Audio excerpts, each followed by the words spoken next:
All right, we're changing the side marker light on this 2010 Camry. Pretty simple to do. You could probably do it without removing the wheel, but we do need to remove the fender liner in order to access that area. So you're gonna need a flathead screwdriver, also a 10mm socket. And I'm gonna start by removing this screw. It's just a quarter turn and then it just pops out. And then we have some 10mm bolts that we need to remove. There are two underneath that hold the front splash shield in place to the fender liner.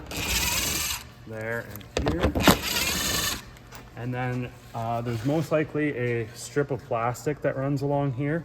It's sort of like an air guard. This one doesn't have it, but there'll be another 10mm here. They're very common to break, so expect that to break off. And then we've got another one up here. You may not need to remove this one, but I'm going to, just for convenience sake. And then the fender just slides out of this clip here. So just move this. You just tuck this thing over here like this. Kind of get it out of the road. And now we have access to this bulb.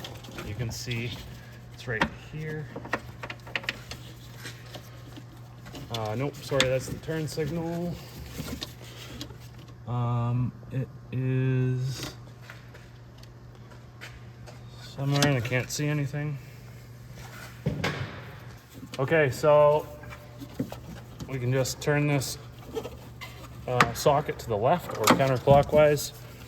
It takes a clear 194 license plate light bulb, or I always call them license plate light bulbs because that's usually what license plate light bulbs are. Also marker lights, it just pushes in. And then there are tabs on the side of the socket that need to line up. So we just make sure that it's in the correct orientation and seated in there before we turn it to the right to lock it in place. And you'll just feel it sort of pop into place. And now before we put this fender liner on, we're just gonna turn on the lights and make sure everything works.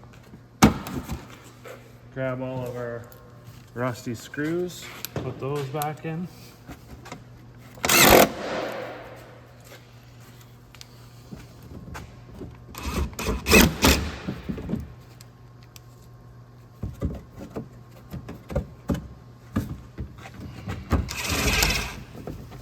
Just like that. Yep, that thing just pops in. Make sure that your fender liner is lined up and that all the dirt is out of this thing. Otherwise, you're gonna have a tough time getting it in there like I am. Yeah, this is just gonna fight me the whole time. I can't go. So I was assuming that that bulb was in behind here, but it's not. So it actually needs to be an amber bulb, just like this side. Marker light amber, 199 or 194.